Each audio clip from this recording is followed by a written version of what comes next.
l'habitude de l'annoncer pour être sûr que vous vous rappellerez où c'est. Nous voulons lire dans Matthieu, le chapitre 15 de Matthieu, en commençant au verset 21. Jésus, étant parti de là, se retira dans le territoire de Tyr et de Sidon.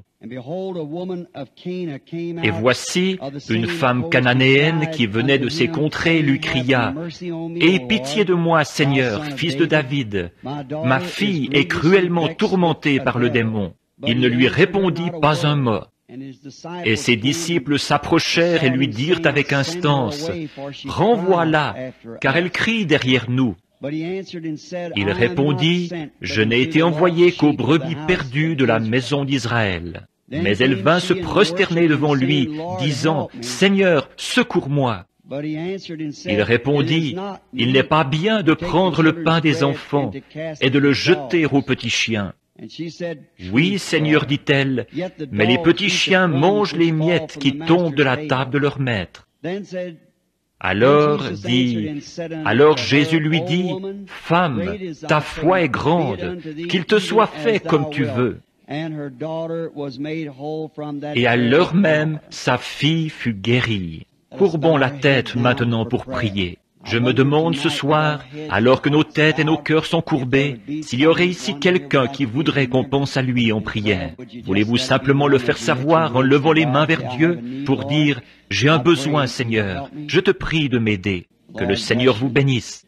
Notre Père Céleste, alors que nous nous approchons maintenant de ta majesté, au nom du Seigneur Jésus, car il nous a dit, « Si vous demandez quelque chose au Père en mon nom, ce sera accordé. » Nous venons avec toute la foi que nous avons, en croyant que tu nous répondras selon nos besoins ce soir, alors que ceux-ci sont nombreux. Tu vois les mains de tes enfants dans toute la salle, ici, alors qu'ils lèvent les mains. Et toi seul sais ce qu'il y avait dans leur cœur.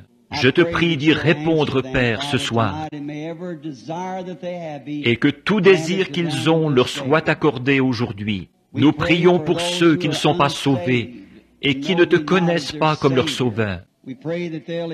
Nous prions qu'ils t'acceptent ce soir et qu'ils trouvent ce qui est entièrement suffisant, ce qu'il leur faut avoir à l'heure de la mort. Il y en a peut-être beaucoup ici qui t'ont déjà accepté et qui n'ont pas encore été remplis de ton esprit. Nous prions que ce soir, tu déverses en eux l'abondance du Saint-Esprit, afin qu'ils soient tes serviteurs en ces dernières heures de l'histoire du monde. Guéris tous ceux qui sont malades et ceux qui sont affligés, Seigneur. Tu connais leurs besoins. Et nous prions que ta présence vienne parmi nous ce soir, d'une telle manière que nous te reconnaissions comme notre Seigneur ressuscité. Et quand la réunion sera terminée et que nous retournerons chez nous, puissions-nous parler entre nous en disant, comme ceux qui revenaient d'Emmaüs ce jour-là, en disant, « Notre cœur ne brûlait-il pas au-dedans de nous, alors qu'il nous parlait en chemin ?» Car ils t'ont reconnu à un certain signe que tu accomplissais avant ta crucifixion. Et après que tu es ressuscité, tu étais le même Jésus, qui faisait les mêmes choses. Puissions-nous être encore témoins de la même chose ce soir. C'est au nom de Jésus que nous prions. Amen.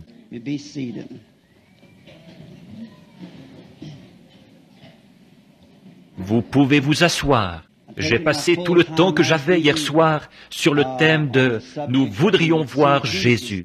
Et après avoir dû présenter le type de réunion que nous avons et comment l'accepter, ce que frère Borders se chargera de faire, comme à l'ordinaire, pour les étrangers, chaque soir qui va suivre. J'ai pris tout le temps que j'avais, jusqu'à 9h30, et je n'aime pas faire attendre les gens. Juste quelques mots pour faire connaissance. Et puis les paroles du Seigneur représentent que lui parle une seule fois. Cela représente plus que ce que qui que ce soit pourrait dire pendant toute une vie. Un seul mot de lui. J'aimerais donc prendre ce soir un sujet que je tire de cette lecture de l'Écriture que Dieu nous a donné ici comme contexte. Puisse-t-il nous le donner? Je veux prendre un mot. Persévérer. Ce mot, d'après le Webster, les quelques notes que j'en ai prises là, il veut dire persister. persévérer. Et ça, dans la poursuite d'un but, persister. Voilà ce qu'est persévérer. Des hommes de tous les âges qui ont foi en ce qu'ils essayent d'accomplir ont persévéré. Personne ne peut persévérer sans d'abord savoir ce qu'il essaye d'accomplir. Et vous devez d'abord savoir ce que vous essayez d'accomplir et ensuite avoir la foi que vous recevrez ce que vous essayez d'obtenir. Et cela vous fait persister. Quelque chose que vous savez être vrai. C'est comme ça qu'est fondée la foi. La foi n'est pas fondée sur un mythe et sur quelque chose qui est bien simplement de dire « va faire ceci ou faire cela » sur les paroles d'un homme. Mais la foi se repose éternellement sur la parole du Seigneur, sur la parole de Dieu qui est la Bible. Or, nous croyons que la Bible est la parole infaillible de Dieu. Nous croyons qu'elle est l'entière révélation de Jésus-Christ, qui se révèle dans l'Ancien Testament par les prophètes. Dieu qui se fait connaître à travers son Fils, Jésus-Christ, et en lui la plénitude de la divinité habitait corporellement. Il a été crucifié pour nos péchés, il est mort, il a été enterré, il est ressuscité le troisième jour, il est monté au ciel, et il est de retour ici sous la forme du Saint-Esprit. Dieu qui habite, autrefois Dieu au-dessus de nous, en Christ Dieu avec nous, maintenant Dieu en nous. C'est Dieu qui retourne dans l'homme pour être adoré à travers l'homme, l'intermédiaire de Dieu. Dieu ne fait rien sans avoir un homme comme intermédiaire, comme aide. Et maintenant, des hommes qui ont eu foi en Dieu ont été très persistants dans ce qu'ils essayent de faire. Et prenons des hommes de toutes conditions sociales. Par exemple, George Washington, ici à Valley Forge. Après avoir prié toute la nuit dans la neige, jusqu'aux hanches, il était complètement trempé, jusqu'à la ceinture, et la rivière était toute en glace. Mais il a reçu une vision de Dieu. Il a reçu la foi que Dieu allait lui donner la victoire. Et là, la rivière ne doit pas avoir contenu trop de glace, pourtant. Plus des 2/3 de son armée n'avaient même pas de chaussures aux pieds. Leurs pieds étaient enveloppés dans des chiffons. Ils étaient debout par ce froid. Mais il ressentait quand même dans son cœur que Dieu lui avait donné la victoire. Il avait prié jusqu'à exaucement. Le lendemain, nous le savons, 3 balles de mousquet ont traversé son manteau sans le toucher. Et la rivière ne pouvait pas l'arrêter. Pas plus qu'une balle de mousquet ne pouvait l'arrêter. Il a persisté parce qu'il avait prié jusqu'à exaucement. Et il avait la foi en ce qu'il faisait, en celui qui le conduisait, c'est-à-dire Dieu. Rien ne peut arrêter un homme quand il persévère, quand il sait ce qu'il fait et qu'il a foi en ce qu'il essaye d'accomplir. L'une des plus anciennes histoires de la Bible, l'une d'elles, c'était Noé. Noé n'était pas du tout un homme différent. Il était un homme ordinaire, peut-être un cultivateur. Et le monde était mauvais, comme il l'est aujourd'hui, rempli de science et de grands hommes. Ils étaient issus des fils de Caïn. Les fils de Seth étaient d'humbles bergers, des cultivateurs. Mais les fils de Caïn étaient des hommes habiles, des bâtisseurs et des inventeurs et des savants, très intelligents, très religieux. Ils avaient leur propre forme de piété, mais ils reniaient, comme ils le font aujourd'hui, la puissance de Dieu. Et Noé, qui était un homme juste devant Dieu, un jour, Dieu l'a rencontré dans les champs et lui a parlé. Et lui a dit de construire une arche, parce qu'il allait détruire le monde par l'eau. Or, c'était absolument contraire à toutes les mesures scientifiques de l'époque. Vous voyez, il n'avait jamais plu, il n'y avait pas d'humidité dans l'air. Et Dieu avait arrosé la terre par l'irrigation qui montait de la terre, par des sources. Et il n'y avait pas d'eau en tant que telle, pas d'eau dans les cieux. La science était probablement plus avancée à cette époque-là.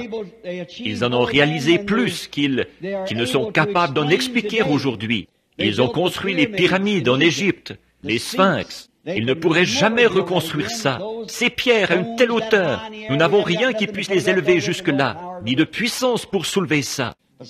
On ne sait pas comment, mais ils avaient un moyen d'accomplir ça à l'époque d'Enoch et de Noé, avant le déluge. Et peut-être qu'ils avaient atteint la Lune, et ils avaient peut-être des astronautes, et ainsi de suite. Nous ne savons pas. Mais Jésus a dit, ce qui arriva au jour de Noé, une grande civilisation avancée comme il l'avait, arrivera de même à la venue du Fils de l'homme. Et maintenant, peut-être qu'ils, dans leurs recherches scientifiques, ils avaient trouvé quelque chose qui leur permettait de faire une couleur qui durerait jusqu'à aujourd'hui, un genre de teinture qui ne passerait pas. Et ils pouvaient embaumer un corps, faire une momie, qui ait l'air tout à fait naturel. Aujourd'hui encore, 4000 ans plus tard, elles ont encore l'air naturel. Nous n'arriverions pas à faire ça, même s'il le fallait. Nous n'avons pas ce qu'il faut pour le faire. Nous avons perdu la technique. Beaucoup de grandes techniques qu'ils avaient.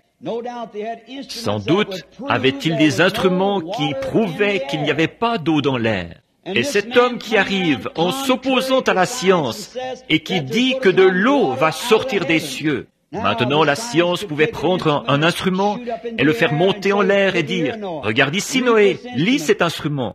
C'est indiqué sur ce baromètre ici, s'il y a de l'eau ou non là-haut, et il n'y en a pas. » Or toi, tu dis qu'il y en a là-haut, alors que la recherche scientifique démontre qu'il n'y en a pas là. Ça n'a pas arrêté Noé. Il a persisté. Il savait que Dieu avait dit, il pleuvra, et que Dieu pouvait mettre de la pluie là-haut s'il l'avait dit. Il allait le faire, qu'il y en ait ou non là. Donc il a persisté, une fois qu'il connaissait la parole du Seigneur. Et quand un homme connaît la parole et la volonté de Dieu, vous devenez persistant, vous devenez persévérant. Peu importe ce que dit la science, eh bien, ils ne peuvent pas faire ceci, ils ne peuvent pas faire cela. Vous le savez quand même. Vous vous êtes emparé de quelque chose, et ce quelque chose s'est emparé de vous. Vous tournez ensemble. Il y a là quelque chose, vous ne pouvez pas l'expliquer. Peu importe combien ça peut avoir l'air scientifiquement faux, mais il y a quelque chose là-dedans qui vous dit que c'est Dieu, et rien ne l'arrêtera. Alors nous voyons que Noé a tout de suite sorti son marteau pour construire l'arche. Peu importe le nombre de preuves scientifiques, comme quoi il n'en était pas ainsi, il n'y avait pas de pluie. Il l'a cru quand même, parce qu'il avait entendu la parole du Seigneur. Et c'est là-dessus que la foi est solennellement fondée. Le « Ainsi dit le Seigneur ». Moïse, un autre grand homme, un homme intelligent qui avait été suscité, né dans le monde pour accomplir quelque chose de particulier pour Dieu. Et il a essayé de parvenir à ce but par ses actes scientifiques. L'histoire nous enseigne et nous dit qu'il était un grand chef militaire et que sa seule manière de faire quelque chose, c'était d'éliminer en tuant. Il était tellement intelligent qu'il pouvait enseigner la sagesse aux gens intelligents qu'étaient les Égyptiens. Avec toute sa sagesse et tout ce qu'il savait, il a pourtant manqué, misérablement manqué d'accomplir ce que Dieu avait prévu qu'il ferait. Et en voyant son échec, en ayant tué l'Égyptien, et en l'ayant caché dans le sable, et en ayant entendu la réprimande de son frère, ou la question, vas-tu nous tuer comme tu as tué l'Égyptien? Là-dessus, Moïse s'est enfui dans le désert, un prophète fugitif. Après 40 ans dans le désert, où Dieu lui avait désappris les choses du monde, pour le porter à la pensée de Dieu, où il lui avait enlevé tout son doctorat et tout, pour pouvoir agir dans son cœur. Quand son matériau était presque prêt, un jour, alors qu'il paissait les brebis derrière le désert, sur un vieux sentier familier, il a trouvé un arbre en feu. Moïse, qui était un savant, il ne l'a pas abordé à la manière d'un savant. Si vous remarquez, s'il avait été un savant, il aurait dit, « Maintenant, je vais prendre quelques feuilles de cet arbre et les apporter au laboratoire pour voir de quoi elles ont été vaporisées, la raison pour laquelle elles brûlent sans se consumer. » S'il avait fait ça, alors il n'aurait pas encore été prêt.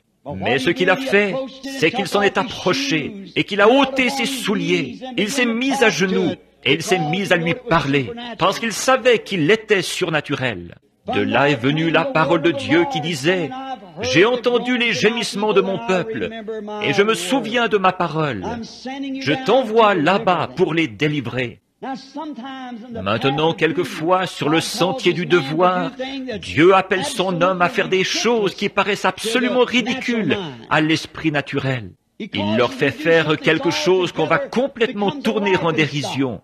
Par exemple, et si Moïse avait échoué, alors qu'il était un jeune homme de 40 ans, un militaire, et le trône, il avait son pied dessus, toutes les armées de l'Égypte sous son contrôle, et d'avoir échoué comme ça, et le voilà qui s'en va en Égypte le lendemain matin, après avoir rencontré cet ange dans le buisson, sans rien d'autre à la main qu'un vieux bâton tordu ramassé dans le désert.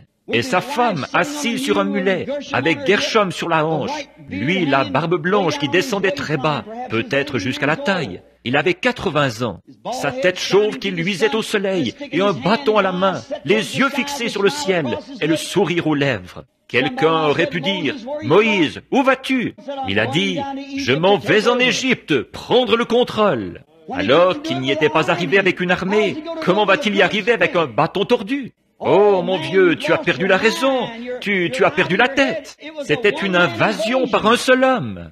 Mais ce qu'il y a, c'est qu'il y est arrivé, parce que c'était une parole du Seigneur. Et Moïse était décidé, peu importe les probabilités de réussite, Dieu était avec lui, et lui vaut plus que toutes les probabilités. Si les hommes et les femmes pouvaient seulement penser comme ça ce soir, que la parole du Seigneur est la vérité, il n'y a rien d'autre. Toute l'éternité dépend de la parole. Pas une seule parole, a dit Jésus, ne passera. Les cieux et la terre passeront, mais elle, non. Moïse est descendu, et il a été très persistant quand il a jeté son bâton et qu'il s'est transformé en serpent. Là, il a trouvé des imitateurs. Ça se retrouve encore le long du sentier de Dieu. Quelqu'un qui essaye d'imiter quelque chose. Et les imitateurs sont venus essayer d'en faire un spectacle. Ils ont jeté leur bâton. Moïse savait à qui il avait parlé. Il savait en qui il avait cru. Et il était persuadé qu'il avait la puissance de garder son dépôt jusqu'à cette heure-là. Moïse n'a pas bougé. Alors le serpent de Moïse a mangé le serpent des magiciens. Et il nous est enseigné que la même chose se reproduira de nouveau, peut-être pas de la même manière, mais elle se reproduira de nouveau dans les derniers jours. Car de même que Jannes et Jambres s'opposèrent à Moïse, de même ces hommes s'opposeront à la vérité. Moïse a persisté, parce qu'il avait quelque chose à accomplir, pour lequel il avait reçu le « Ainsi dit le Seigneur, je serai avec toi ». David se tenait devant Saül un jour, et il a entendu dire qu'un Goliath s'était avancé là-bas sur la colline, un grand géant qui avait des doigts de 14 pouces, et une grande lance à la main, de la taille d'une aiguille de tisserand, probablement 20 ou 30 pieds, une grande lance au bout, ou une pointe d'airain. Imaginez seulement ce qu'aurait été la tête de cet homme. Elle aurait été grosse comme une cuve, avec un gros casque de 2 pouces d'épaisseur dessus, et en airain, ça recouvrait complètement. Et il lançait un défi aux armées de Dieu. Et il l'a dit en présence de David. Et David était un petit homme au teint rosé, pas grand, probablement avec les épaules tombantes. La Bible dit qu'il avait le teint rosé, un petit homme. Il n'avait jamais été entraîné au duel, avec des lances et tout. Mais il avait gardé les brebis derrière le désert. Et un lion était venu s'emparer d'un de ses agneaux, et il l'a poursuivi et l'a tué avec une fronde. Nous voyons qu'un ours a essayé de faire la même chose, et David l'a vaincu. Et alors David a dit, « Allez-vous rester là et laisser ce Philistin, cet incirconcis, insulter l'armée du Dieu vivant ?» Il a fait honte à ses frères, alors qu'il disait qu'il était méchant, qu'il était venu pour voir la bataille. Pourtant, il y avait quelque chose en David qui lui faisait savoir qu'il était plus que vainqueur. Alors il a dit, « Si vous avez peur de le combattre, moi j'irai le combattre. » Saül, comme c'était parvenu au général Saül, ce dernier lui a mis son armure, et elle ne lui allait pas. Il a vu que son vêtement ecclésiastique n'allait pas à un homme de Dieu. Et ça n'allait pas. Il ne savait pas quoi faire. Ça, je ne suis pas accoutumé à ça. Je ne connais rien de ces choses-là. Des licences S-lettres et ainsi de suite. Débarrassez-moi de ça, et que j'y aille avec le moyen par lequel Dieu m'a donné la délivrance, que j'y aille avec une fronde. Mais ils ont dit, il était guerrier dès sa jeunesse, et toi, tu n'es qu'un enfant. Il a dit, je suis plus que capable de l'affronter, laissez-moi y aller. Et peu importe combien le géant semblait grand, et combien c'était invraisemblable, David a persisté. Ce Philistin incirconcis n'insulterait pas l'armée du Dieu vivant qu'il représentait. Oh, si nous avions plus de David dans cette armée, si nous avions plus d'hommes qui tiennent ferme et qui persistent, qui persévèrent dans la foi qui a été transmise au sein une fois pour toutes. Samson, un autre homme très persévérant, il était né naziréen de naissance. Un naziréen, ça veut dire mis à part pour la parole. Comme ce serait beau ce soir si tous les chrétiens étaient des naziréens pour le Seigneur. Mis à part, non pour des credos, mais pour la parole. Christ est cette parole, mis à part pour la parole. Il avait 7 tresses de cheveux qui lui descendaient dans le dos, comme signe de ce qu'il avait été mis à part. Et un jour, il a fait la rencontre dans la plaine, sans rien en main pour se battre, d'un millier de Philistins.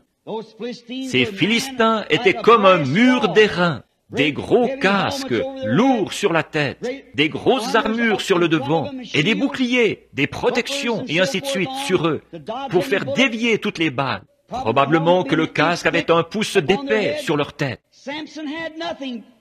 Samson n'avait rien, mais il sentait encore que la promesse que Dieu lui avait faite était toujours sur sa tête. Il sentait encore l'onction, autrement dit. Il savait que Dieu était avec lui, parce qu'il sentait ses tresses qui lui descendaient sur les épaules. Il s'est emparé de ce qu'il y avait à ça, qu'il pouvait trouver, et c'était une mâchoire de mulet. Et il s'est tenu avec ça à la main, et il a persisté, pour que ce ne soit pas la mâchoire ni son propre bras, mais que ce soit la puissance du Seigneur. Et la puissance du Seigneur est venue sur lui, et il a battu avec cette mâchoire un millier de Philistins. Comment est-ce qu'il y est arrivé? Cette vieille mâchoire toute cassante, ravagée par le désert, en la cognant contre une pierre, elle aurait volé en éclats. Et sur les casques que portaient ces Philistins, qui descendaient bas, et qui avaient des grandes plaques sur les côtés pour couvrir les épaules, d'1 pouce d'épais et en airain. Il s'est tenu là avec sa mâchoire, et il en a abattu un millier. Il est dit, l'Esprit de l'Éternel le saisit. Il a persisté. Un jour, un lion l'a poursuivi, et il n'avait rien en main. Mais l'Esprit de l'Éternel l'a saisi, ses tresses lui descendaient toujours sur les épaules, il a déchiré le lion avec ses mains. Il a été très persistant parce qu'il savait que la promesse de Dieu était avec lui. Il pouvait accomplir n'importe quoi parce que la promesse de Dieu était avec lui pour délivrer. Jean était tellement sûr, Jean-Baptiste, quand il est né, il savait que ce serait lui, une fois qu'il était assez grand pour comprendre, vers 9 ans. Son père était sacrificateur. D'habitude, ils suivent les traces du père. Mais il n'est pas allé dans les écoles et dans les séminaires parce qu'il savait que sa tâche était trop importante. Il devait annoncer le Messie. Nous savons que c'est ce que l'ange avait dit. Il savait qu'il était représenté dans l'Écriture, la voix de celui qui crie dans le désert. Préparez le chemin du Seigneur. Il savait aussi que Malachie, 400 ans plus tôt, avait dit, « Voici, j'envoie mon messager devant ma face. » Après être allé dans le désert, où il avait été formé par Dieu, pas par un séminaire de théologie, comme celui d'où son père était sorti. Mais il avait une tâche importante. Il devait annoncer le Messie. Il devait savoir quelle sorte de signe allait suivre le Messie. Puis, il a remarqué un jour, il était là, en train de prêcher aux gens. Il a dit, « Il y en a un au milieu de vous en ce moment, que vous ne connaissez pas, dont je ne suis pas digne de délacer les souliers. Lui, il vous baptisera du Saint-Esprit et de feu. » Il était tellement certain de sa position, il était tellement certain de son ministère qu'il a dit, « Il est ici, quelque part en ce moment, au milieu de vous. » Il n'avait pas peur de le dire devant des pharisiens et des sadducéens et des soldats et tout ce qu'il pouvait y avoir d'autre. Certains d'entre eux l'avaient attendu depuis des milliers d'années, mais il a dit, « Il est au milieu de vous. » Personne ne pouvait le lui ôter. Il a persisté, il a persévéré en dépit de tout. Oui. Cette petite grecque, elle avait sans doute entendu parler de lui. Elle avait entendu parler de Jésus, du grand réveil. Un jeune prophète qui avait paru en Galilée, qui venait de Nazareth et qui accomplissait des grands signes et des miracles. Elle avait entendu parler de lui, et la foi vient de ce qu'on entend.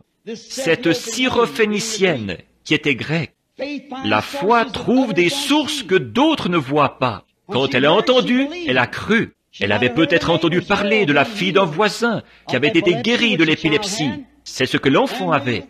Elles avaient peut-être entendu parler de la guérison de cet épileptique. Alors sa fille avait besoin de guérison, et elle avait entendu dire que Jésus pouvait le faire. En effet, il était la parole de Dieu faite chair.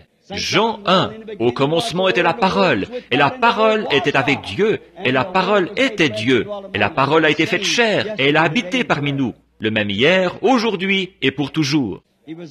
Il était là pour révéler les promesses de Dieu pour son époque. Il est ici ce soir pour confirmer et pour révéler chaque promesse que Dieu a faite pour cet âge-ci.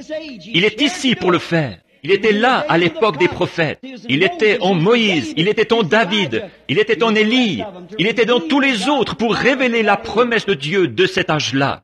Dieu a donné de sa parole à chaque âge, et il envoie un prophète, et la parole va au prophète et redresse cela. Et c'est exactement ce qu'il a fait pendant tous les âges. Et il est Dieu, et ne change pas. Jésus-Christ est ce prophète ce soir qui est au milieu de nous. Il est celui qui est ici sous la forme du Saint-Esprit, qui connaît toutes choses et qui peut révéler tout ce qu'il veut faire.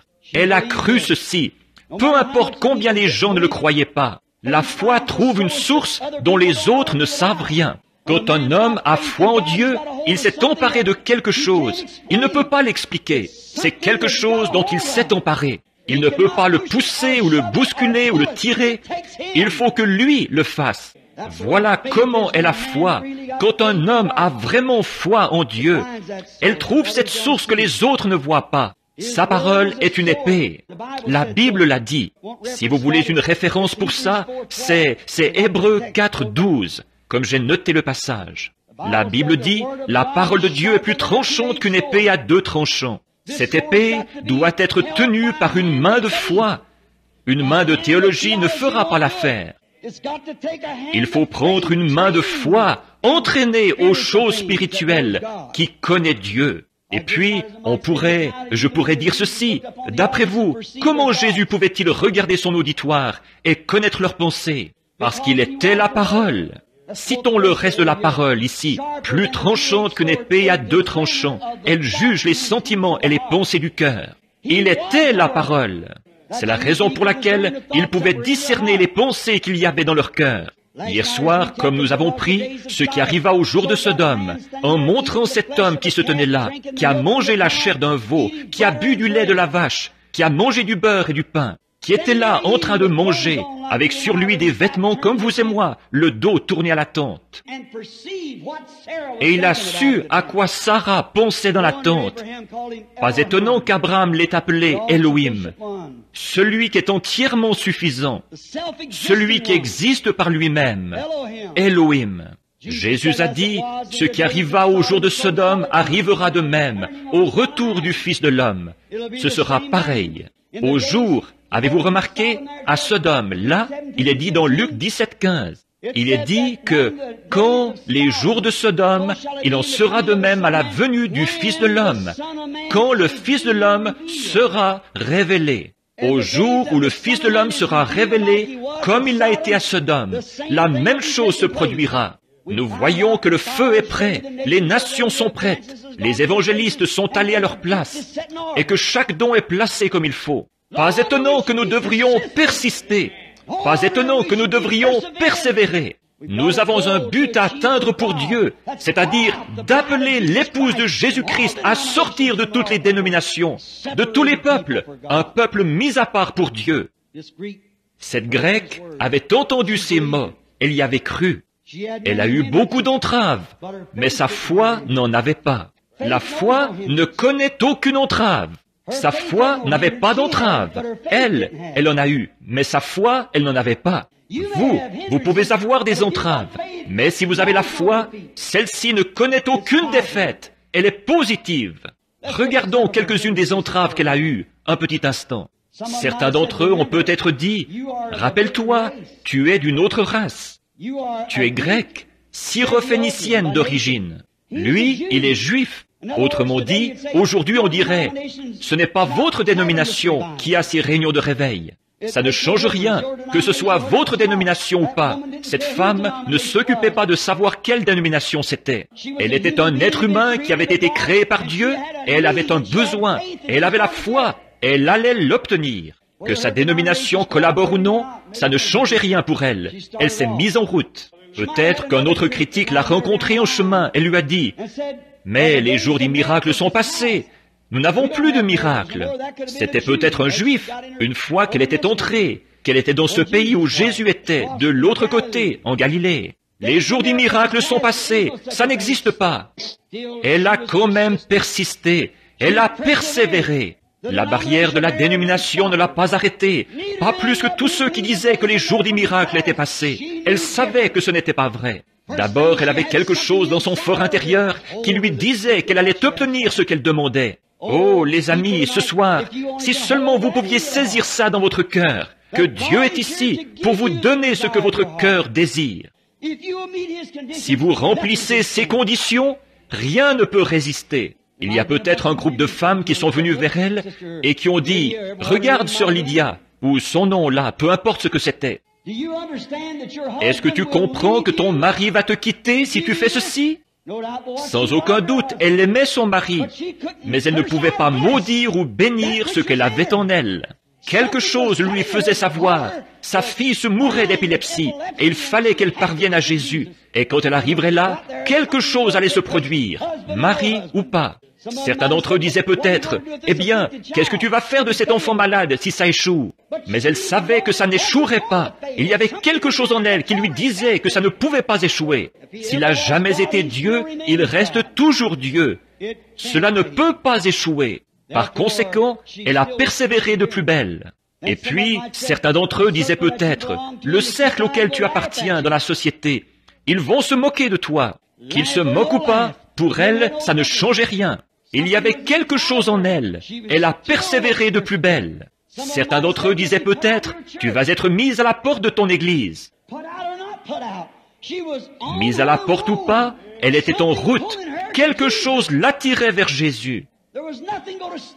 Rien ne lui ferait obstacle, aucune entrave. Elle a persévéré. Rien ne lui a fait obstacle. Finalement, elle est arrivée là où il était. Beaucoup de gens pensent que, pour la simple raison que vous arrivez là où il est, tout est terminé. C'est faux. Il peut venir ici dans cette salle ce soir et montrer qu'il est vivant, après 2000 ans, par les choses qu'il a promis de faire en ce jour-ci. Il l'a fait hier soir, il le fait chaque soir, il le fait partout, il prouve qu'il est toujours vivant. Et vous pouvez être en sa présence, mais ce n'est pas ça. Non, monsieur. Parfois, vous vous heurtez à des difficultés quand vous entrez dans sa présence. Elle l'a fait. Quand elle est arrivée, alors Jésus a dit qu'il n'avait pas été envoyé à sa race à elle. Celui-là même à qui elle était venue en croyant en lui, l'a rejeté. Ça, c'est une leçon. Celui-là même qui, elle avait passé toutes ses portes de tristesse et de déception et tout pour arriver là, à cause de quelque chose qui vibrait en elle, qui lui disait d'y aller. Quand elle est arrivée là, auprès de lui, il l'a rejeté tout net.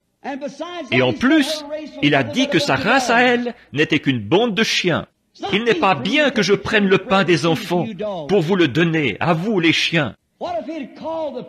Et s'il avait traité les pentecôtistes de chiens, oh là là, je ne sais pas ce qui serait arrivé.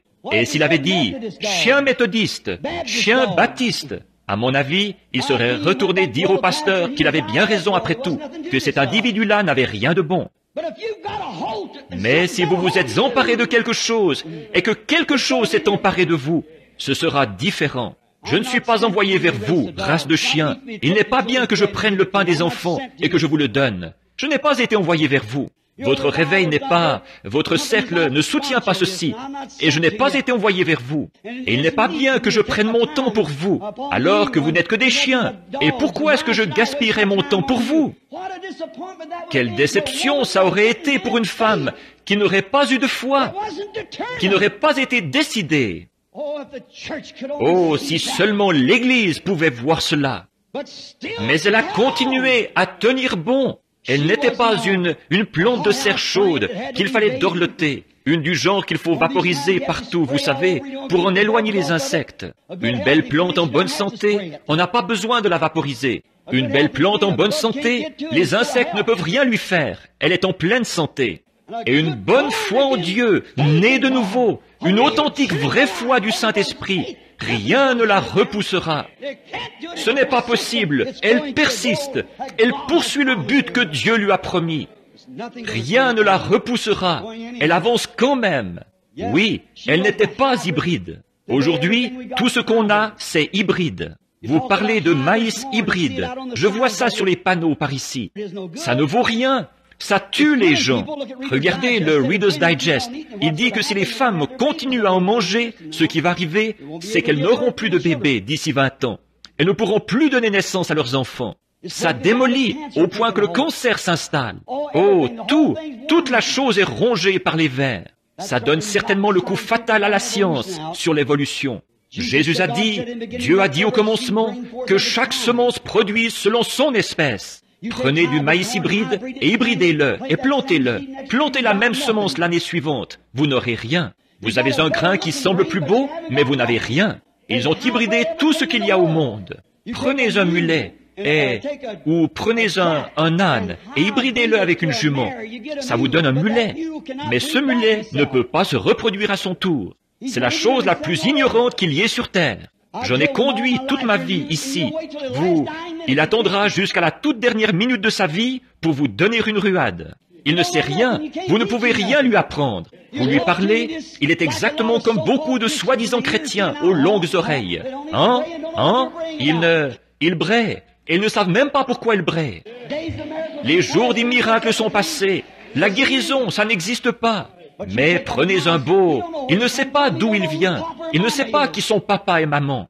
Mais un vrai cheval pur sang sait qui était son papa, qui était sa maman, qui était son grand-papa, son arrière-grand-papa, son arrière, jusqu'au commencement. Il sait d'où il vient.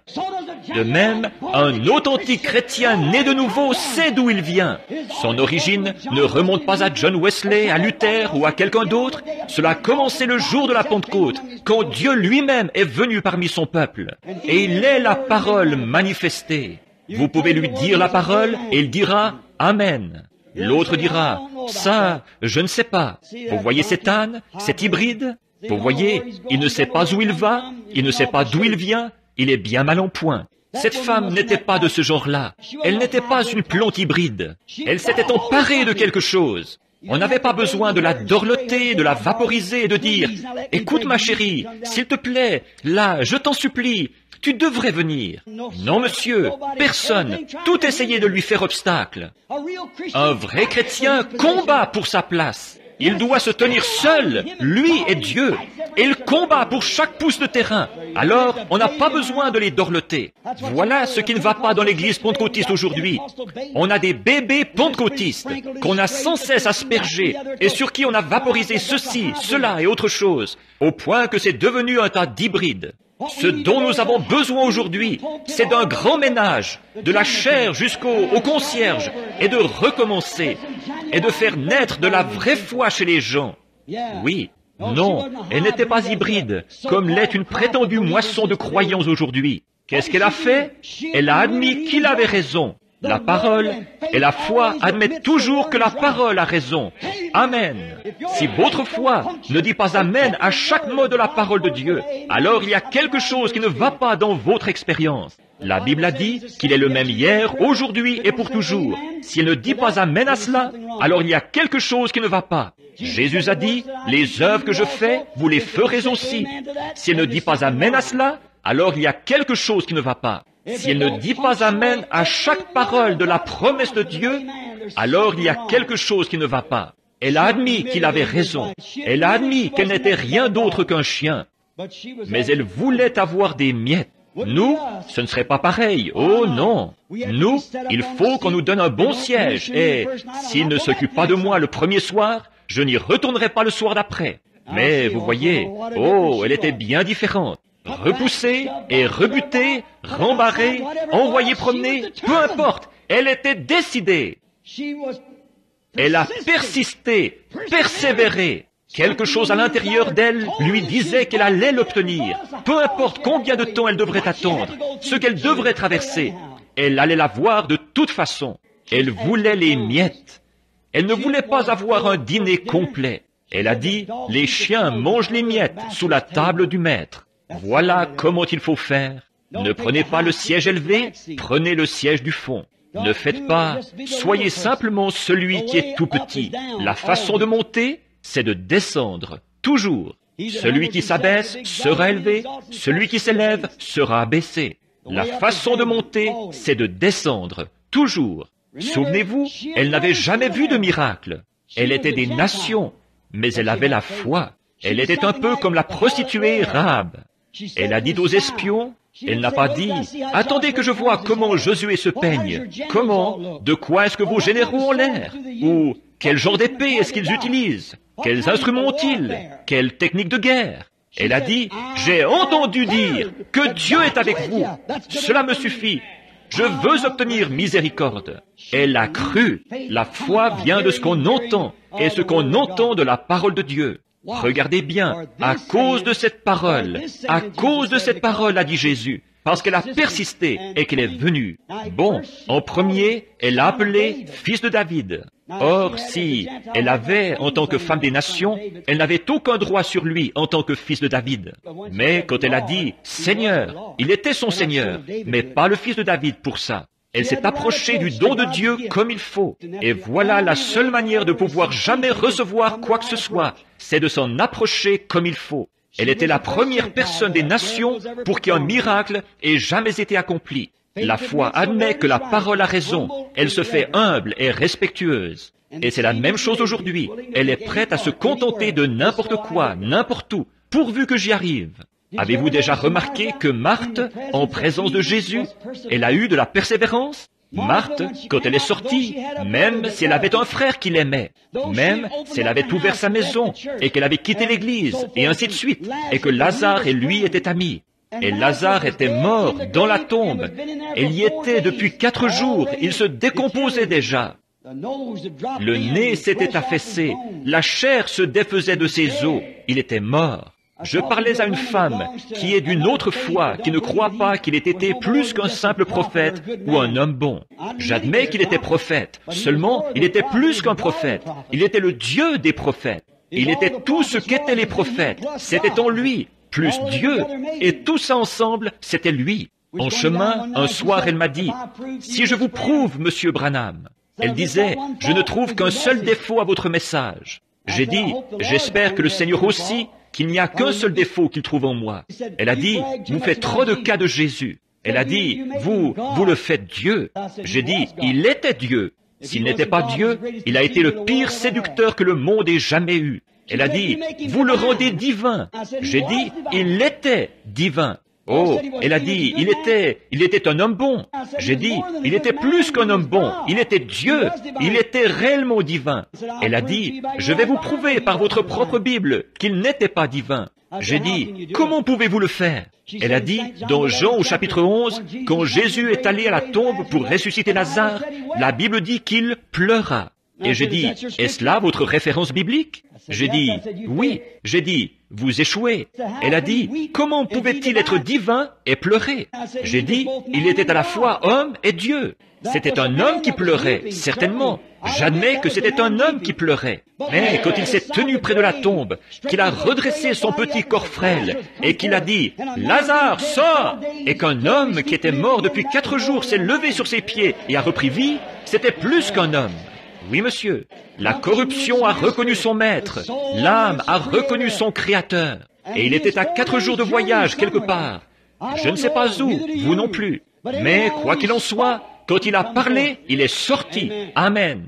Ça, c'était plus qu'un homme. Il était un homme quand il est descendu de la montagne ce soir-là. Après être arrivé, il avait faim. Il regardait les arbres en chemin pour trouver quelque chose à manger. Quand, en regardant un arbre, il a maudit l'arbre qui n'avait pas de fruits. Il était un homme quand il avait faim, mais quand il a pris 5 petits pains et 2 poissons, et qu'il a nourri 5000 personnes, qu'on a rempli 5 paniers avec les morceaux qui restaient, c'était plus qu'un homme.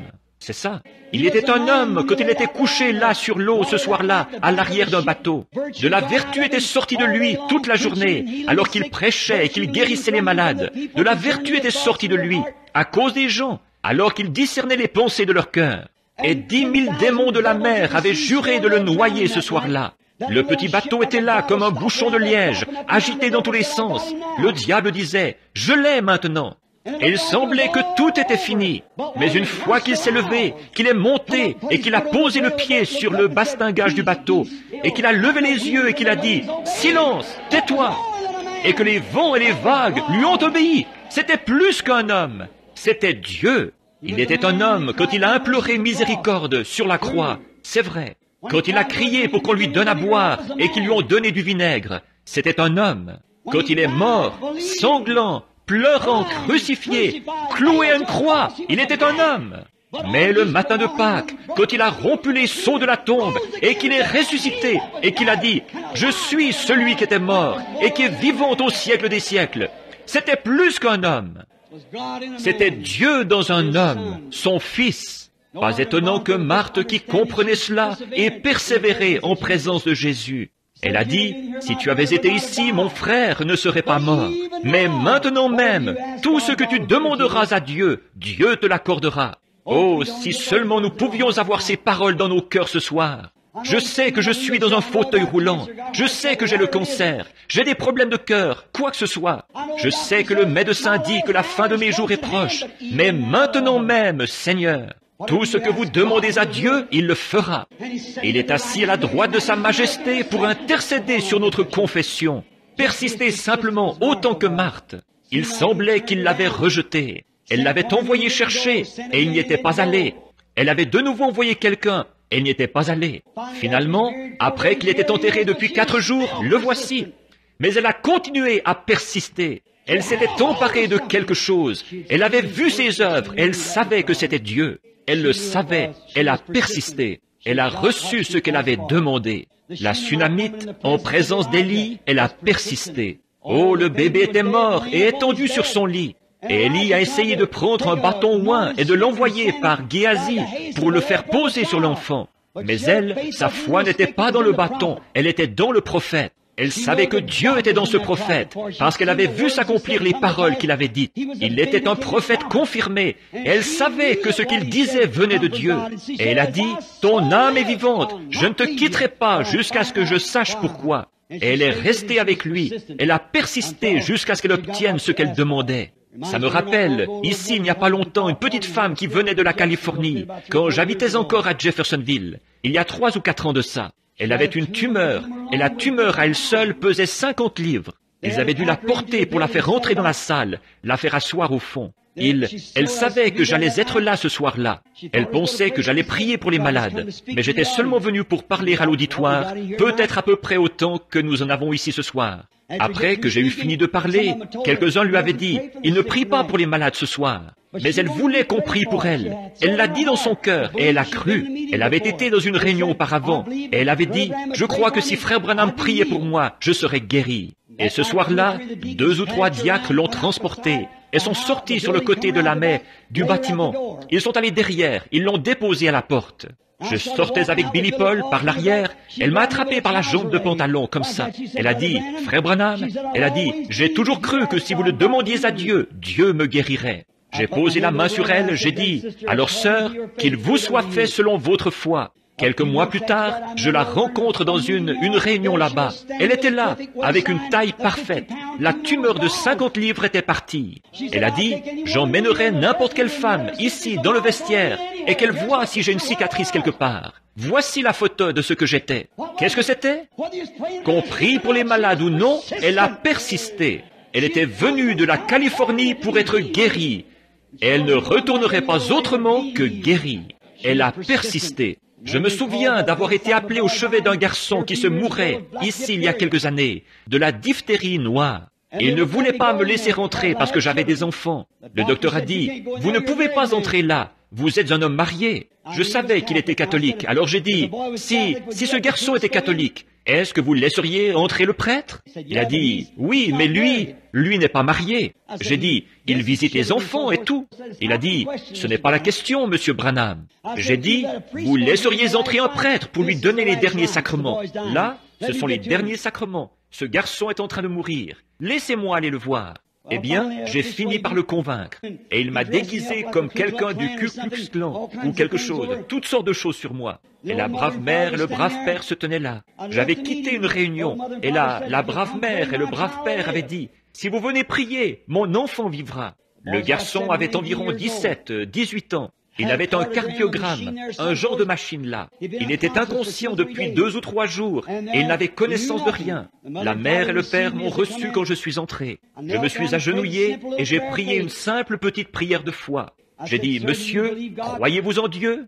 Il a dit, « De tout mon cœur, tout ce que je veux que vous fassiez, c'est de le demander à Dieu. Dieu le donnera. » J'ai dit, « Merci frère pour votre confiance, que je ne la trahisse jamais. » J'ai imposé les mains au jeune homme et j'ai prié, « Seigneur Jésus, que la foi de ce père et de cette mère se joigne à la mienne pour s'approcher de ton trône ce soir, que ce garçon vive et qu'il ne meure pas, car nous croyons. Au nom de Jésus, nous nous sommes relevés, et le père a tendu les bras et a pris la mère par-dessus le petit poumon d'acier, la chose où il respirait là, et il a dit, « Mère, n'est-ce pas merveilleux? N'est-ce pas merveilleux? Oh, c'est tellement merveilleux! » Et la petite infirmière qui était là, elle était stupéfaite. Sa petite coiffe a failli lui tomber de la tête. Elle a tourné les yeux et elle a dit, « Monsieur, je ne comprends pas. Comment pouvez-vous vous comporter comme ça, vous et votre femme, alors que votre fils est en train de mourir ?» Il a dit, « Ma petite, mon fils n'est pas en train de mourir. » Eh bien, elle a dit, le docteur a dit qu'il était en train de mourir. Elle a dit, ça, la machine qu'il y avait là, elle a dit, quand un cœur arrive aussi bas que ça, avec une telle fièvre, on n'a jamais observé dans l'histoire une seule fois où il se soit remis. Je n'oublierai jamais la foi de ce brave patriarche. Il faisait partie, je crois, du mouvement d'A.B. Simpson. Il s'est avancé et il a posé les mains sur les épaules. Il avait environ 60 ans. Il a posé les mains sur les épaules de cette jeune fille. Il l'a regardée dans les yeux. Il a dit, « Ma petite, toi tu regardes à cette machine. C'est tout ce que tu sais regarder. Mais moi, je regarde à une promesse par laquelle Dieu a dit qu'il allait le faire. Ça dépend de ce à quoi vous regardez. » Ils s'embrassaient, ils se réjouissaient là, frère.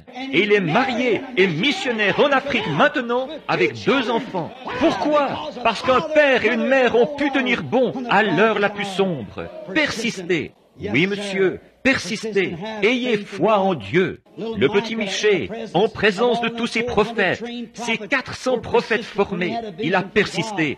Quand il a eu une vision de Dieu, même s'il s'opposait, ils l'ont rencontré et lui ont dit, « Maintenant, nous allons te réintégrer dans l'association. Si seulement tu veux bien dire la même chose qu'ils disent. » Il a dit, « L'Éternel est vivant, je ne dirai que ce qu'il me dira de dire. » Et sa vision, il l'a comparée à la parole de Dieu. Et il a prononcé sa prophétie, advienne que pourra. Ils ont dit, nous allons le jeter au cachot et lui donner de l'affliction, du pain d'affliction et de l'eau d'affliction. Et quand ils reviendront, il a dit qu'il s'occuperait de lui. Achab l'a dit. Il a dit, si tu reviens, Dieu ne m'a point parlé. Il a persisté. Il connaissait sa position. L'aveugle qui avait été guéri par Jésus ne pouvait pas discuter de leur théologie. Ils ont dit, qui t'a ouvert les yeux? Il a dit, un homme appelé Jésus de Nazareth. Ils ont dit, cet homme est un pécheur. Nous ne savons pas d'où il vient. Il leur a donné une bonne réponse. Il a dit, vous êtes les chefs religieux d'aujourd'hui, et cet homme m'a donné ma vue, et pourtant, vous ne savez pas d'où il vient. Il avait une assez bonne théologie à lui. Il ne pouvait pas discuter avec eux, mais il savait une chose, il voyait, et il n'avait pas honte. Son père et sa mère avaient honte d'en parler, mais pas lui. Il l'avait vu, il l'avait senti, il en avait le résultat. Quelque chose le lui avait dit, et il a persisté. Philippe, dès qu'il a vu la leçon d'hier soir, quand il est arrivé en présence de Jésus-Christ, quand il a vu Simon, ou le frère d'André, Pierre est arrivé dans la présence, c'était Simon à l'époque, il est arrivé dans la présence de Jésus. Simon avait appris quand il était enfant que le Messie serait un prophète. Quand il est entré dans sa présence et qu'il lui a dit « Ton nom est Simon, et tu es le fils de Jonas », il a persisté. Il était prêt, alors, il est devenu le chef de l'Église. Quand Philippe a vu cela, il en connaissait un autre qui lisait beaucoup la Bible, qui connaissait la vérité. Il a persisté. Il est allé de l'autre côté de la montagne le chercher. Et quand Nathanaël est venu, un homme de renom, un véritable Hébreu, c'est certain, un homme, un Hébreu loyal, un homme vraiment bien, vraiment intègre. C'était un grand homme. Mais en présence de son sacrificateur et en présence de tous les autres, quand Jésus l'a regardé et qu'il a dit, « Voici un Israélite en qui il n'y a point de fraude. » Il a dit, « Rabbi, d'où me connais-tu? Je ne t'ai jamais vu auparavant. Comment as-tu su qui j'étais? » Il a dit, « Avant que Philippe t'appelle, quand tu étais sous l'arbre, je t'ai vu. » Il est tombé à ses pieds et il a dit, « Tu es le Christ, le Fils du Dieu vivant. Tu es le roi d'Israël. » Pourquoi? Il a persisté, en dépit de ce que n'importe qui d'autre pensait. Il avait rencontré la chose au sujet de laquelle il avait lu. Ce qu'il s'était attendu à trouver en Jésus, il l'avait trouvé. Une petite prostituée est sortie pour aller au puits un jour chercher de l'eau. Jésus était assis là, un homme ordinaire, portant des vêtements ordinaires, mangeant de la nourriture ordinaire, parlant un langage ordinaire, le langage commun de la rue, que tout le monde parlait. Elle lui a parlé, il lui a parlé. Il a trouvé où était sa faute et il a dit, « Va chercher ton mari et viens ici. » Elle a dit, « Je n'ai pas de mari. » Il a dit, « Tu as bien dit, tu en as eu 5, et celui avec qui tu vis maintenant n'est pas le tien. » Tout de suite, cette semence prédestinée dans son cœur a pris vie. Quand cela touchait les pharisiens, cela ne faisait que noircir tout le tableau. Ils disaient, cet homme est Belzébul, c'est un diseur de bonne aventure. Mais elle savait que la parole était plus tranchante, plus puissante qu'une épée à 2 tranchants. Elle juge les pensées du cœur. Elle a dit, Seigneur, je vois que tu es prophète. Nous n'en avons pas eu depuis 400 ans. Je vois que tu es prophète, mais nous savons que quand le Messie viendra, il nous dira ces choses. Il a dit, je le suis, moi qui te parle. Certainement que celui qui avait accompli le miracle ne dirait pas un mensonge. Il était prophète. Il a dit, je suis ce Messie. C'est moi qui te parle. C'est moi. Essayez donc de l'arrêter. Si quelqu'un est déjà allé en Orient, vous savez, un homme dans la rue, il n'aurait jamais écouté une prostituée. Elle n'avait aucun droit de parole. Mais essayez de l'arrêter. C'est comme une maison au feu par un jour de grand vent. Rien à faire. Elle est tout de suite allée de par les rues en criant, « Venez voir un homme qui m'a dit les choses que j'ai faites. » N'est-ce pas là le Messie lui-même? Il est assis là-bas au puits en ce moment. C'est le Messie lui-même. Nous attendions la venue de cet homme et il est assis là-bas. Il m'a dit ces choses. La Bible dit que les gens ont cru à cause du témoignage de cette femme. En terminant, je dirais, je vois des gens d'origine espagnole assis ici. Je dirais ceci, j'étais au Mexique il n'y a pas longtemps, au stade là-bas, un genre d'endroit. Nous n'avions pas pu aller dans l'arène des taureaux ou la grande arène, mais nous avons eu un endroit où plusieurs milliers de gens s'étaient rassemblés. Frère Espinoza, un frère des Assemblées de Dieu, je pense. Vous le connaissez tous, de la Californie. C'est lui qui était mon interprète. Le soir précédent, un vieillard aveugle était passé sur l'estrade. Il ne voyait rien du tout. Je l'ai regardé. Je portais des bons souliers et des bons vêtements. Le pauvre vieillard en guenilles, les pantalons tout déchirés, son vieux chapeau recousu avec semblait-il de la ficelle. Elle était aveugle, la barbe blanche qui descendait. Ses grands pieds, là, et peut-être qu'il n'avait pas porté de souliers depuis des années, tout poussiéreux, complètement aveugle. Je l'ai regardé, je me suis dit, mon père aurait à peu près cet âge-là s'il avait vécu. Je me suis glissé vers lui, j'ai dit, « Bonjour, frère Espinoza a interprété. » J'ai posé mon pied à côté du sien pour voir. Il y avait un petit rideau qui traversait l'estrade, à peu près 4 à 5 fois plus large qu'ici. Je me suis dit, si mes souliers lui vont, je lui donnerai mes souliers. Oh, ses pieds étaient beaucoup plus grands que les miens. J'ai mis mes épaules contre les siennes, comme si j'allais lui donner une accolade. Ses épaules étaient plus larges que les miennes. Là, j'ai vu que je ne pouvais pas lui donner mon veston. Je me suis dit, oh Dieu, que puis-je faire? Le pauvre, il n'a probablement pas eu un seul vrai repas de sa vie. Et voilà, il en était à manger des tortillas jetées, quelque part par là. Et pourtant, le peu d'argent qu'il avait, il fallait qu'il le dépense pour payer un cierge, pour le faire brûler sur un autel en or d'1 million $, pour ses péchés, vivre dans une superstition et des ténèbres pareilles. Je me suis dit, quelle époque! Comment le sort peut-il être si mauvais? Je l'ai entouré de mon bras et j'ai crié, oh Dieu, aie pitié de lui! Il a hurlé, Gloria a Dios! Et vers ce moment-là, j'ai regardé autour de moi. Il y voyait aussi bien que moi. Il marchait sur l'estrade. Et le soir suivant, quand nous sommes entrés, il y avait un tas de vieux vêtements et de châles et de chapeaux, de 3 ou 4 pieds de haut, comme ceci tout du long. Comment pouvaient-ils savoir à qui tout ça appartenait? Pensez-vous qu'ils s'en souciaient? Ils étaient venus à l'église ce matin-là, à 8 ou 9 heures. Pas de siège où s'asseoir. Dehors, et la pluie qui tombait à verse. Elles s'appuyaient les uns contre les autres. Les femmes avec les cheveux qui pondaient, elles portaient des enfants et tout. La pluie tombait à verse. Ils étaient venus à 9 heures. Et moi, je n'allais être là que vers 8h30 ou 9 heures du soir. Ils voulaient être sûrs d'y être. Ils restaient là, à attendre que j'arrive. On m'avait fait descendre par une échelle de corde, à l'arrière du stade, où j'entrais comme ceci. Je m'avançais sur l'estrade. Billy Paul et un homme que j'appelais Mañana, ce qui veut dire demain, parce qu'il mettait toujours si longtemps à venir me chercher. Alors je disais, venez donc demain, vous avez gâché ça pour ce soir. Alors il m'a emmené là-bas, il m'a fait descendre, et je suis entré sur l'estrade. Frère Jack Moore, beaucoup d'entre vous le connaissent, près d'ici à Shreveport. Il était avec moi, et frère Espinoza, et plusieurs des frères. Alors, pendant que nous étions là, sur l'estrade, Billy est arrivé. J'entendais un grand râle, tout là-bas au loin. Il y en avait des milliers de milliers assis là. Billy a dit, « Papa, tu vas devoir faire quelque chose. » La petite femme de langue espagnole, là, il a dit, « Elle a un bébé mort dans ses bras. » Il a dit, « Ce bébé est mort ce matin. » Ils disent, « To et Mañana a distribué les cartes de prière. » Et il a dit, « Et il ne lui reste plus une seule carte de prière et moi non plus. Il ne m'en reste pas une. » Il a dit, « Et elle est décidée à amener ce bébé dans la ligne de prière. » Il a dit, « Nous en avons à peu près 400 là qui attendent qu'on prie pour eux. » J'ai dit, arrange-toi pour qu'elle ne s'avance pas, parce que si elle s'avance, tous les autres vont se mettre à faire pareil. Et j'ai dit, on ne peut pas faire ça. Dis-lui qu'elle pourrait peut-être se mettre dans la file demain. Nous serons encore ici demain pour lui donner une carte de prière. Il a dit, viens donc essayer, toi. Il a dit, j'ai 300 huissiers là qui n'arrivent même pas à la retenir. Et il a dit, elle ne doit même pas peser 90 livres. Et il a dit, on ne peut pas la retenir. Il a dit, elle vous file entre les jambes, elle leur saute par-dessus les épaules et tout avec ce bébé mort. Et j'ai dit, frère Jack, elle ne me connaît pas. Elle ne fera pas la différence entre moi et toi.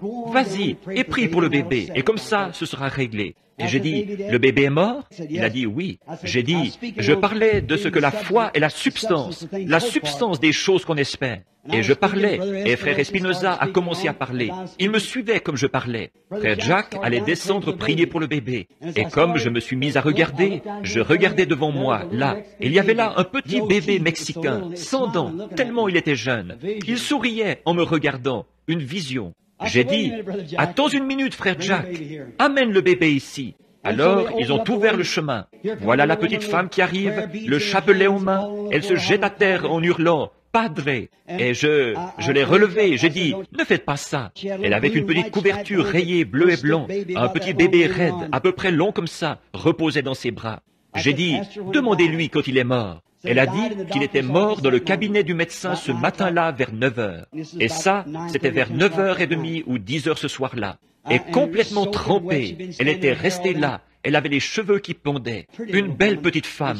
Et elle, probablement son premier bébé. Elle semblait avoir 25 ans ou quelque chose comme ça. Et j'ai dit, frère Espinoza, n'interprétez pas cette prière, parce que je viens d'avoir une vision d'un petit bébé ou d'un petit bébé là qui me faisait une risette. J'ai dit, c'est peut-être ce bébé-là. Et j'ai posé les mains sur la petite couverture et j'ai dit, bien-aimé Père Céleste, je ne sais pas ce que signifiait la vision, mais j'ai vu le petit bébé. Si ce bébé, tu es prêt à le rappeler à la vie, je vais demander sa vie au nom de Jésus-Christ. Il a poussé un cri et il a donné des coups dans la couverture et il s'est mis à hurler comme ça. Et le Voice des hommes d'affaires en a parlé il n'y a pas longtemps. J'ai dit, frère Espinoza, ne dites encore rien à ce sujet. Envoyez quelqu'un chercher ce bébé et cette femme et amenez-le chez le médecin. Allez chercher une attestation signée avant de publier ça là. J'ai dit, parce qu'il faut que ce soit vrai. On ne sait pas. Alors ils ont envoyé quelqu'un. Et le médecin a signé une attestation. Le bébé est mort de pneumonie double. Ce matin-là, à 9 heures dans son cabinet. Il ne respirait pas. Son cœur était arrêté. Il était raide mort. Et cette petite femme était là. Pourquoi? parce qu'elle avait persisté. Rien ne l'arrêterait. Elle a persisté. Elle a persévéré, même si son prêtre allait l'exclure de l'Église. Certainement qu'il l'aurait fait. Peu importe ce qui arriverait, au moment où elle regardait à travers la clôture, quelques soirs plus tôt, elle avait vu ce vieillard aveugle recouvrer la vue. Si Dieu peut donner la vue aux aveugles, il peut ressusciter les morts. Et elle avait un besoin. Elle a persisté, comme la femme syrophénicienne. Elle a obtenu ce qu'elle désirait, parce qu'elle a persisté.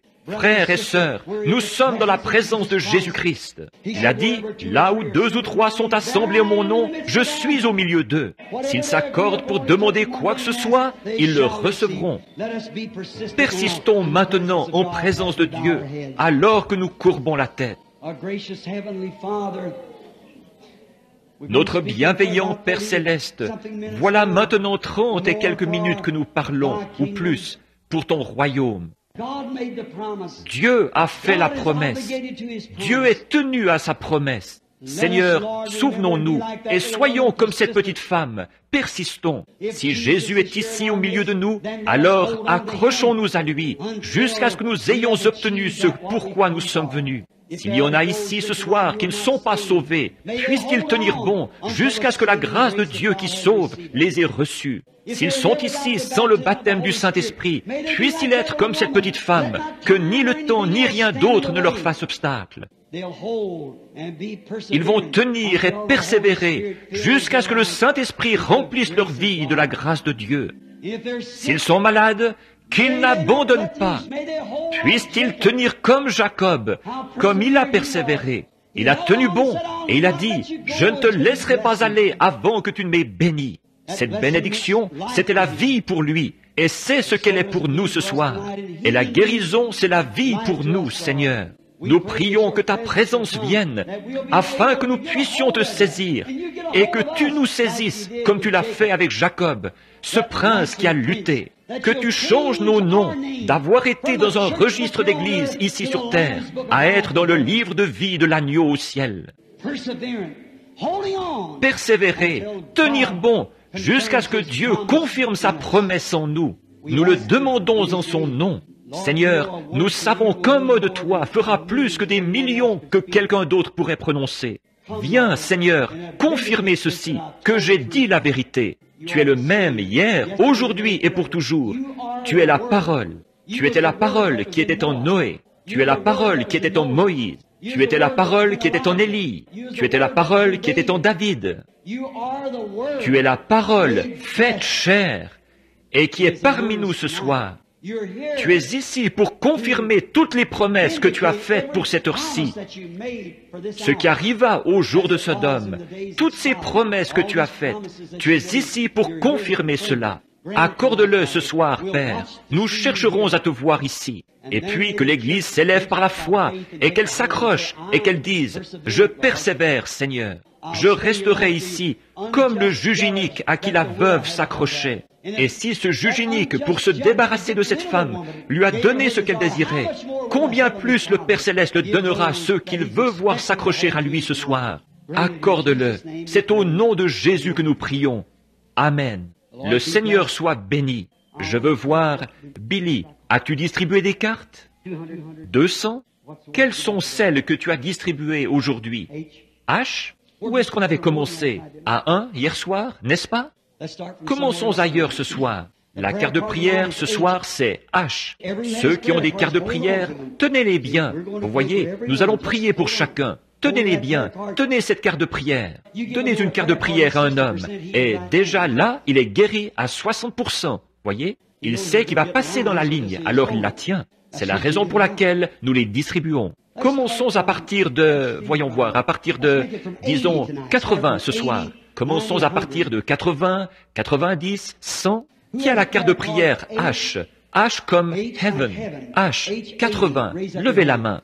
Voyons voir si peut-être que je me trompe. Alors nous allons commencer ailleurs. Comment? Je ne l'ai pas vu. Oh, là-bas? Très bien. Venez ici, monsieur. H, 80. H, 81. Qui a la 81? Levez la main. 81, ici, venez madame. 82, celui qui a la 82, voulez-vous lever la main? Là, 82, Très bien. 82. Qui a la carte de prière H. 82. Il y a 80, 81, nous voulons H 82. Comment est-ce qu'on dirait ça en espagnol? C'est peut-être quelqu'un qui parle espagnol. Très bien, 82, 83, H 83. Qui a la carte de prière H 83? Regardez votre carte de prière. Regardez la carte de prière de votre voisin. Peut-être qu'ils sont sourds et qu'ils n'entendent pas. H 83. 83. Ne prenez pas de cartes si vous n'allez pas les utiliser, voyez? Si vous en prenez, utilisez-les, voyez? Ne les donnez pas à quelqu'un d'autre, gardez-les vous-même. On vous refuserait à la ligne de prière, vous voyez? Alors prenez votre carte, venez, écoutez les instructions avant la réunion, prenez votre carte de prière, puis restez à votre place. Vous voyez? H 83, où est-elle? 84, la dame ici, 85, 86, c'est ça. Répondez rapidement. 86, 87, 88, 89, 90, 91, 92, 93, 94, 95, 96, 97, 98, 99, 100. Comptez-les, frère Grant, s'il vous plaît, et voyez s'ils sont tous dans la ligne de prière. Bon, maintenant, je vais demander à tous ceux ici, nous allons terminer d'environ 10-15 minutes.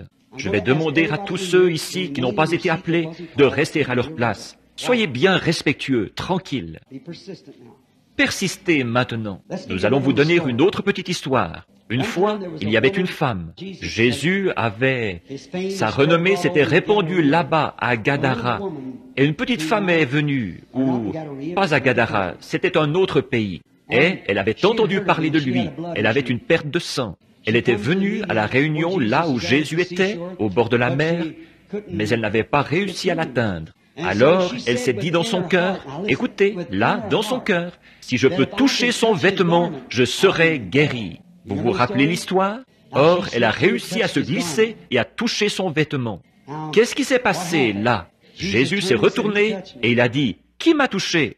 Mais Pierre l'a réprimandé. Pensez un peu à ça maintenant, pendant qu'on vérifie s'ils sont tous là. Pierre l'a réprimandé, il a dit, « Seigneur », quelque chose comme ceci.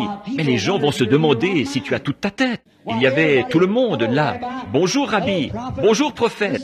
C'est le jeune prophète de Nazareth. C'est le prophète galiléen. Bonjour, bonjour. Qu'on nous débarrasse de cet homme, disaient les sacrificateurs et tous les autres. Éloignez-vous de lui, tout le monde. » Mais il a tenu bon quand même. Elle a tenu bon. Elle a dit, si je peux seulement toucher son vêtement. Elle l'a fait. Alors Pierre a dit, eh bien, tu portes les gens à penser que tu as perdu la tête. Il a dit, mais je me sens affaibli. Combien savent ça? De la vertu, ce qui signifie de la force, était sorti de lui. Et il a promené le regard sur l'auditoire jusqu'à ce qu'il trouve la femme. Et quand il a trouvé la petite dame, qu'est-ce qu'il lui a dit? Il a dit, ta foi t'a sauvé. Il lui a parlé de sa perte de sang, lui a dit qu'elle avait été sauvée. Maintenant, tous ceux qui croient qu'il est le même hier, aujourd'hui et pour toujours, levez la main.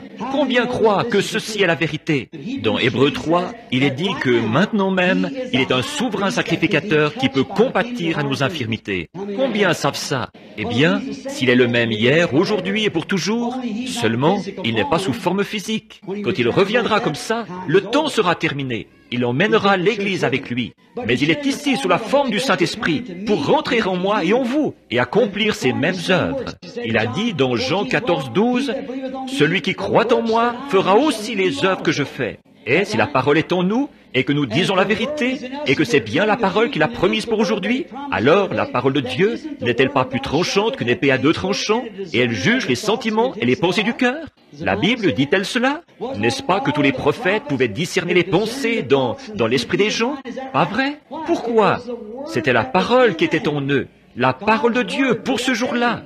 Voyez? Voilà comment ils étaient confirmés. C'était là leur référence. Aucun d'entre eux ne faisait partie d'une organisation. Pas un seul. Jamais. Leur référence, c'était leur ministère. Dieu a dit, s'il y en a un parmi vous qui est spirituel ou prophète, et que ce qu'il dit s'accomplit, alors écoutez-le, car je suis avec lui. Mais si cela ne s'accomplit pas, eh bien ne l'écoutez pas. Et ce ne doit pas seulement arriver une fois, ça doit être constant, tout le temps, pour les prophètes. Il y a un don de prophétie qui est dans l'Église, qui doit être examiné par les examinateurs, avant qu'on puisse le dire à l'Église, bien sûr. Que ce soit devant 2 ou 3 juges, et qu'ensuite, celui soit dit. Mais un prophète est né prophète, prédestiné, établi d'avance. Jérémie, a dit Dieu, avant même que tu sois formé dans le sein de ta mère, je t'ai établi prophète sur la nation. Jean-Baptiste, 712 ans avant sa naissance, il était la voix de celui qui crie dans le désert. Préparez le chemin du Seigneur. Voyez? Certainement. Remarquez, maintenant, quand Jésus était ici sur terre, il a fait le sacrifice pour la guérison et pour le salut. Croyons-nous cela? Jésus ne pourrait pas venir aujourd'hui vous sauver. Il l'a déjà fait. La question du péché a été réglée. Il est l'agneau de Dieu qui a ôté les péchés du monde. Il a été blessé pour nos péchés. C'est par ses meurtrissures que nous avons été guéris. C'est au passé. Peu importe combien vous criez et combien vous criez, ça ne servira absolument à rien tant que vous ne l'avez pas accepté. Et il est un souverain sacrificateur assis à la droite de la majesté dans les lieux très hauts pour intercéder sur notre confession. Vous devez l'accepter et le confesser. Vous voyez, c'est juste. Même chose pour la guérison. Mais, et s'il se tenait ici ce soir, qu'il portait ce complet qu'il m'a donné, qu'est-ce qu'il ferait dans la ligne de prière? Comment reconnaîtriez-vous que c'est Jésus? Voyez? Maintenant, pour ce qui est de quelqu'un qui viendrait et qui dirait, « Jésus, veux-tu me guérir ?» Il dirait, « Je l'ai déjà fait. » Maintenant, s'il avait des marques de clous dans les mains, et n'importe qui peut avoir ça. Vous voyez, on peut avoir des marques de n'importe quoi. Mais qu'est-ce que c'est? Comment savez-vous? Qu'est-ce qui vous fait savoir de quelle sorte de cep il s'agit? C'est la sorte de vie qu'il y a dedans. Et tout cep, si le premier sarment qui est sorti de ce cep, Jésus-Christ, ils ont écrit un livre des actes derrière cela. Si jamais il en produit un autre, ils écriront un autre livre des actes. En effet, s'il a porté des raisins la première fois, la fois suivante, il ne peut pas avoir des citrons. Mais un cep de citron peut vivre là-dedans. C'est un agrume. Mais il vit par lui-même. Il produira toujours des citrons. C'est le cep qui est greffé dedans. Mais si le cep lui-même produit un sarment, il portera du fruit comme le premier.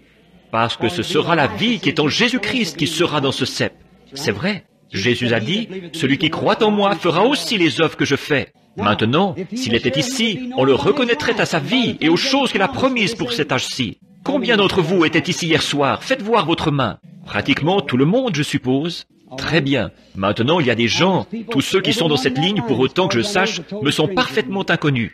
Si c'est vrai, levez la main. Tous me sont... Est-ce que vous m'êtes inconnus? Combien dans l'auditoire me sont inconnus? Très bien. La seule chose que je vous demande de faire, c'est d'avoir la foi et de croire que je vous ai dit la vérité. Maintenant, regardez. Christ a promis ces choses pour les derniers jours. Or, je sais que vous avez eu de vaillants combattants ici en ville.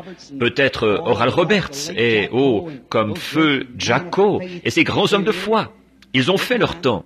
Mais rappelez-vous, le dernier signe qu'a vu le monde des nations avant que le Fils premier arrive, au temps d'Abraham, qui est le Père de tous. Et Jésus a promis la même chose. Le dernier signe qui a été montré à l'Église élue.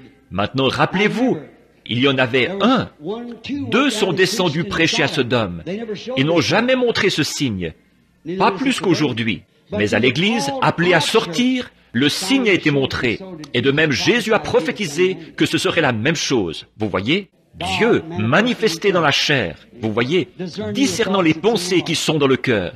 Voyez? Or, il a promis cela. Les cieux et la terre passeront, mais cela, non. Maintenant, s'il manifeste ça, pour montrer qu'il est présent ici, combien de vous croiront en lui pour votre guérison et tout ce dont vous avez besoin?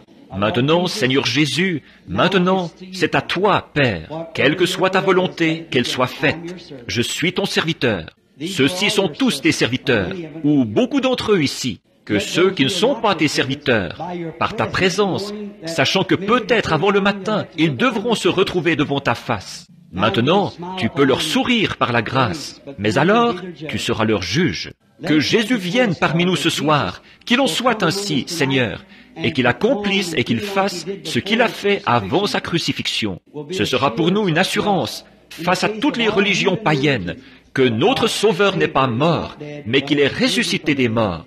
Et après 2000 ans, il est tout aussi vivant ce soir qu'il l'était alors. Et puissions-nous, comme ceux d'Emmaüs, dire, notre cœur ne brûlait-il pas au-dedans de nous, alors qu'il nous parlait en chemin? Que ta présence soit reconnue. Puissions-nous te voir ce soir dans la puissance de ta résurrection. Et là, que les gens croient alors, Seigneur, à cause de ta très auguste présence. Nous le demandons au nom de Jésus-Christ.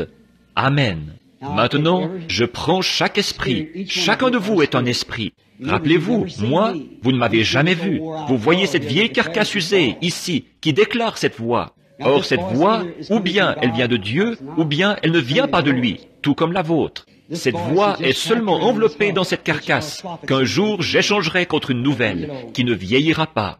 Mais, mon ami, chacun est un esprit. Alors, quand vous bougez, vous voyez, quand vous avez le contrôle, là, vous voyez, ça dérange. Restez assis bien tranquillement, soyez en prière. Je veux que, si Dieu fait quelque chose, je veux que vous lui soyez reconnaissant, certainement, que vous le louiez, et puis que vous soyez respectueux et que vous regardiez bien. Restez assis bien tranquillement et croyez de tout votre cœur. Maintenant, vous, là-bas, qui n'avez pas de carte de prière, où que vous soyez, croyez simplement et dites ceci. Seigneur Jésus, ce qu'il nous a dit, c'est dans la Bible. Nous, je sais que tu as promis cela. Et je sais qu'il faut que ça vienne de toi. Ce ne peut pas être cet homme. Il est un homme comme moi, ou comme mon mari, ou comme mon fils, ou mon frère, ou n'importe qui d'autre. Voyez? Mais un don n'est pas quelque chose, un couteau qu'on prend pour aller s'en servir. Un don. Un de ces jours, je prendrai une grande tente et je viendrai dans une ville et j'y resterai des mois d'affilée, vous voyez, et j'enseignerai là. Un don, c'est s'enlever du chemin pour que Dieu puisse entrer. Voyez-vous, ce que lui, il montre, ce que lui, il fait. Un don, ce n'est pas « j'ai la puissance pour faire ceci, j'ai la puissance ». Votre puissance par un don, c'est de vous enlever du chemin. Et le don que Dieu vous a donné, alors il agit à travers ça, vous voyez, après que vous vous êtes enlevé du chemin, voyez.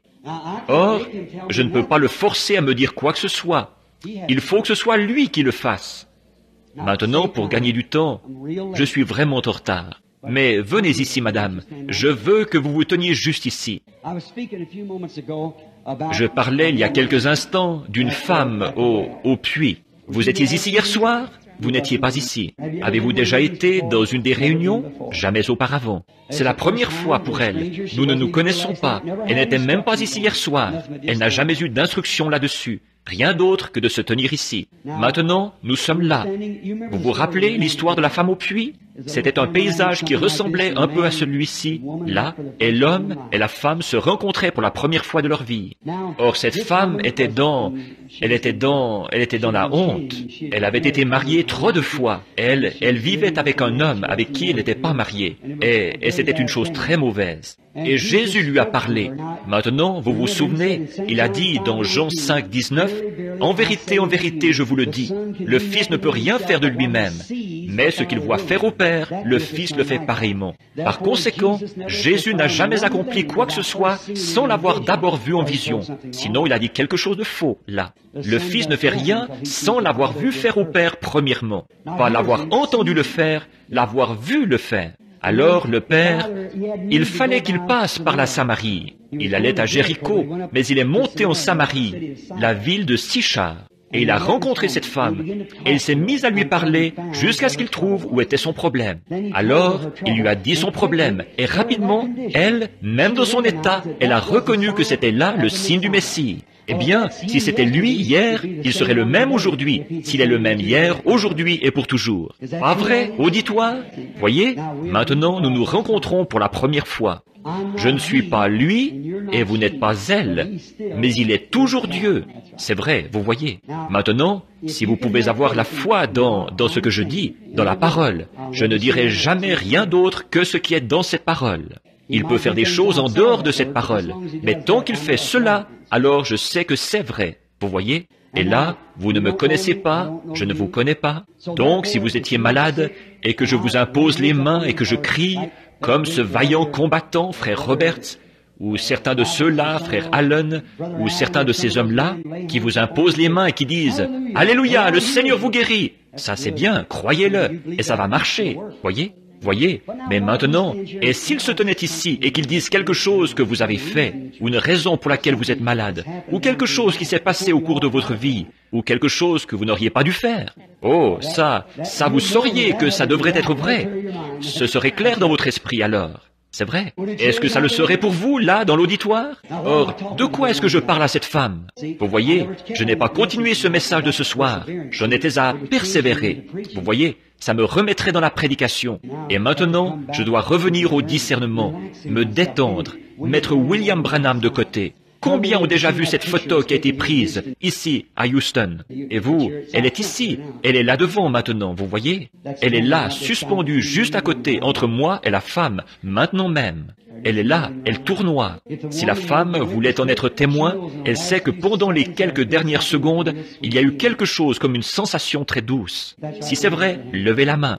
Voyez, je suis en train de la regarder. Vous voyez, c'est comme de vivre dans une autre dimension. Je la regarde à travers la femme. Maintenant, la dame, une chose, c'est qu'elle est extrêmement nerveuse. Et c'est pour ça que vous vouliez que je prie.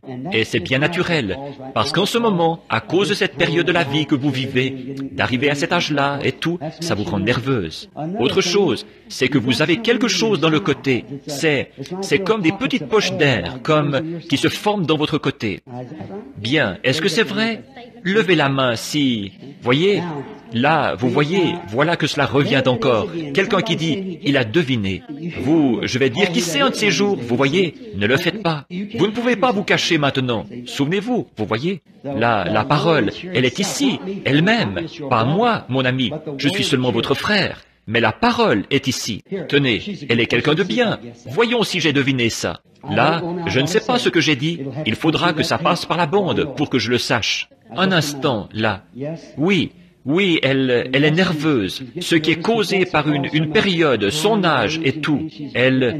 Et puis, autre chose, vous avez subi une opération, et c'était un problème gynécologique il y a quelque temps. C'est vrai, ça vous a rendu encore plus nerveuse que jamais. C'est vrai, n'est-ce pas? Eh oui, c'est vrai. Et là, ça vous a rendu nerveuse, parce que cette période de la vie, ça vous a rendu plus nerveuse. Pensez-vous que je devine ça, là? Voici autre chose.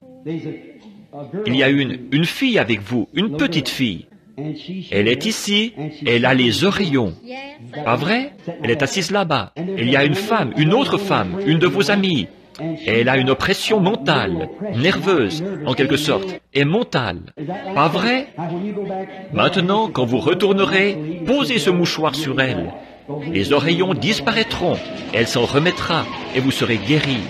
Allez, croyez au nom du Seigneur Jésus. Est-ce que vous croyez? C'était Jésus hier, c'est Jésus aujourd'hui. Vous devez savoir que c'est quelqu'un, vous voyez? Oui, il faut que quelqu'un... Bon, là, regardez, ça, c'était derrière moi. Voyez, ce n'est pas... Moi, je n'aurais pas pu faire ça. Vous savez qu'il faut que ce soit une puissance, n'est-ce pas? Croyez-vous que c'est le Seigneur Jésus, selon sa promesse? Que le Seigneur vous bénisse. Bonjour, madame. Je vous suis inconnu, à vous aussi. Je ne vous connais pas, je ne vous ai jamais vu de ma vie. Nous sommes des inconnus l'un pour l'autre. C'est la première fois que nous nous rencontrons, pour autant que je sache. Mais maintenant, si le Seigneur Jésus me disait quelque chose à votre sujet, quelque chose comme pour cette dame-là, quoi que ce soit, croiriez-vous que c'était le Seigneur Jésus au lieu de... Ce ne serait pas moi, vous savez. Et là, vous pourriez dire, comme les pharisiens, c'est Belzébul, un mauvais esprit. Et parce qu'ils ont dit de l'Esprit de Dieu qui accomplissait l'œuvre en lui que c'était un mauvais esprit. C'était un blasphème contre le Saint-Esprit, ce qui n'allait jamais être pardonné quand ceci viendrait en ce jour-ci. C'est la raison pour laquelle notre nation passe en jugement aujourd'hui. Il ne lui reste plus rien d'autre à attendre que le jugement. Elle est pleine de Jack Ruby et tout, alors il ne peut rien lui arriver d'autre que le jugement. Bon, vous êtes malade. Vous êtes allé voir un médecin. Il vous conseille vivement de vous faire opérer. Il s'agit d'une opération du côlon. C'est juste, n'est-ce pas?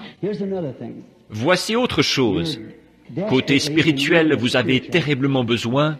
Vous sentez que vous n'allez pas bien. Vous vous êtes laissé un peu éloigner et vous voulez revenir. Eh bien maintenant, vous êtes revenu. Maintenant, allez, croyez de tout votre cœur et vous guérirez au nom de Jésus-Christ. Vos péchés vous sont pardonnés. Maintenant, allez, croyez. Maintenant, ce n'est pas moi qui ai dit que les péchés étaient pardonnés. C'est lui qui l'a dit. Vous voyez, ce n'était pas moi, c'était lui. Vous voyez? Est-ce que vous croyez? Avec ça, vous devriez tous reconnaître que c'est lui qui est ici. Pas vrai? Si vous croyez, simplement, ayez simplement la foi, ne doutez pas, soyez respectueux et croyez Dieu. Maintenant, vous voyez, vous êtes dans sa présence. Maintenant, si un de ses discernements a fait dire au Fils de Dieu, de la vertu est sortie, que pensez-vous que ça me ferait, à moi, un pécheur sauvé par sa grâce? Voyez? Ce serait... Vous savez ce que ce serait. Un petit instant. Ce n'est pas la femme. Dites, vous qui venez juste d'être guéri, là, madame, en train de retourner vers votre place, regardez-moi un petit instant. Il y a un homme assis là, juste devant vous, qui a des problèmes de sinus. Il est assis juste là. Oui, croyez-vous que Dieu va vous rétablir? Vous croyez? Très bien. Dites-moi ce qu'il a touché. Je ne connais pas cet homme, je ne l'ai jamais vu de ma vie. Si c'est vrai, faites signe de la main, si nous sommes étrangers l'un à l'autre. Bon, regardez, pour que vous sachiez autre chose, sa femme, qui est assise là, à côté de lui, croyez-vous que Dieu peut me dire ce qui ne va pas chez elle? Croirez-vous que je suis son prophète, son serviteur? Allez-vous le faire? Elle a le rhume des foins. Si c'est vrai, levez la main, madame. Alors c'est exact. Maintenant, si vous croyez, tous les deux, vous avez touché quelque chose. Croyez maintenant, et ça vous quittera. Croyez-vous en Dieu? Ne doutez pas, ayez foi en Dieu. Voici un homme. Je n'ai jamais vu cet homme. Il est pas mal plus jeune que moi, et je ne l'ai jamais vu auparavant. Si nous sommes des inconnus l'un pour l'autre, monsieur, levez les mains. Très bien. Je ne l'ai jamais vu. Maintenant, prenons une illustration dans la Bible. Prenons quand Jésus a rencontré Simon-Pierre. J'imagine qu'il était un homme d'à peu près cet âge-là, le cheveu qui se fait plus rare quand Jésus l'a rencontré. Maintenant, regardez bien, il lui a parlé. Maintenant, si je ne connais pas cet homme, je ne l'ai jamais vu, nous avons tous les deux les mains levées, comme quoi nous sommes totalement étrangers l'un à l'autre. Bon, les autres, c'étaient des femmes. Voyons ce qu'il en est de cet homme. Maintenant, regardez-moi un petit instant, comme votre frère. Et maintenant, si le Seigneur veut bien dire quelque chose que vous avez fait, ou quelque chose que vous auriez dû faire, ou que vous n'auriez pas dû faire, ou quoi que ce soit, vous saurez si c'est la vérité ou non. Vous sauriez. Et puis, s'il peut vous dire ce qui ne va pas chez vous, ou quelque chose qui vous préoccupe, quelle est votre maladie, ou quelque chose comme ça, vous dire quelque chose dont vous saurez si c'est vrai ou non. Alors, s'il peut vous dire ce qui est arrivé, et que vous sachiez si c'est vrai ou non, s'il vous dit ce qui va arriver, alors vous saurez que c'est nécessairement vrai. Bien, est-ce que ça ferait que chacun ici, je prends juste mon temps avec cet homme, et je lui parle, c'est le premier. Maintenant, regardez par ici un petit instant, alors que nous parlons. Que le Seigneur m'aide maintenant. Et croyez-vous que ce que la Bible dit est vrai? Vous croyez que c'est maintenant l'heure où Jésus doit venir? Que l'Église est passée par la justification, la sanctification, le baptême du Saint-Esprit, exactement comme la pyramide, que c'est venu comme ça? Et maintenant, il faudra que la pierre du sommet soit tellement parfaite que quand la pierre de fête viendra, elle devra se fusionner avec. Le ministère doit commencer comme ceci et devenir de plus en plus minoritaire, qu'il y ait des groupes plus petits et un groupe plus petit, jusqu'à ce que la pierre finisse par se joindre à l'édifice. Il est la pierre de fête, il emporte avec lui l'édifice tout entier, qui est l'Église. Ils ressusciteront tous, depuis cette première veille jusqu'à la 7e, et ils partiront tous dans l'enlèvement. Ils ont chacun eu leur jour qui leur a été donné, et ils ont eu leur réformateur et leur fondateur, et ainsi de suite tout le long. Et dans ce dernier jour, c'est de nouveau un aigle, c'est-à-dire de nouveau l'âge prophétique, pour rassembler ça. Croyez-vous cela? La parole et la pierre, celui qui vient? Vous dégagez une très bonne atmosphère, monsieur. Maintenant, ce que vous avez, c'est que vous avez eu un accident. Lors de cet accident, vous avez été asphyxié au monoxyde de carbone. C'est vrai. Ça vous a empoisonné. Ça vous a empoisonné le foie et vous avez eu des problèmes avec ça. Vous avez eu des problèmes d'estomac. Vous avez eu des problèmes avec votre cœur. Et ça vous a rendu nerveux au point que vous en avez fait un complexe. Vous êtes pauvre, vous devez retourner travailler. Mais vous avez peur de retourner travailler. Vous avez peur du monoxyde de carbone. Mais tout ira bien. Maintenant, souvenez-vous, si Jésus-Christ me dit qui vous êtes, est-ce que, bon, ces choses étaient vraies, n'est-ce pas? S'il me dit qui vous êtes, allez-vous l'accepter et savoir, et retourner et prendre courage? Allez-vous le faire? Votre nom, c'est Monsieur Wagner. Retournez, allez votre chemin. Croyez-vous maintenant? De tout votre cœur, vous croyez?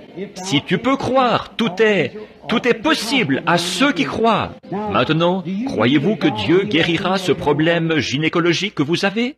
Continuez simplement jusqu'à l'autre bout de l'estrade en disant « Amen ». Voyez, que Dieu vous bénisse. Bien, madame, quand vous vous levez le matin, vous êtes raide. Vous ne pouvez pas vraiment beaucoup vous déplacer. De l'arthrite. Mais croyez-vous que Dieu guérit l'arthrite? Très bien, continuez votre chemin en disant « Merci Seigneur ». C'est très bien, c'est ce qui a provoqué votre arthrite. Voyez-vous, c'était vos nerfs. Si tu peux croire, tout est possible. Mais vous devez d'abord le croire. Qu'en pensez-vous, monsieur? Croyez-vous de tout votre cœur? Croyez-vous que Dieu guérit les problèmes cardiaques et qu'il vous rétablit? Très bien, continuez votre chemin, dites « Merci Seigneur Jésus ». Maintenant, madame, vous êtes recouverte d'une ombre, ça veut dire le cancer. Croyez-vous que Dieu guérira le cancer? Acceptez-le et continuez votre chemin en disant « Merci Dieu bien-aimé » et croyez de tout votre cœur.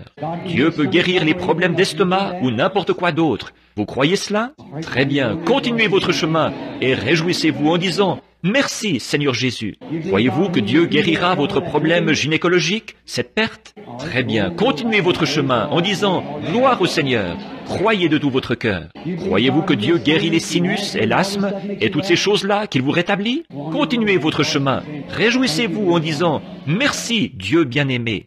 Et si je ne vous disais rien, que je vous imposais seulement les mains, vous le croiriez? Au nom du Seigneur Jésus, soyez guéris. Croyez de tout votre cœur.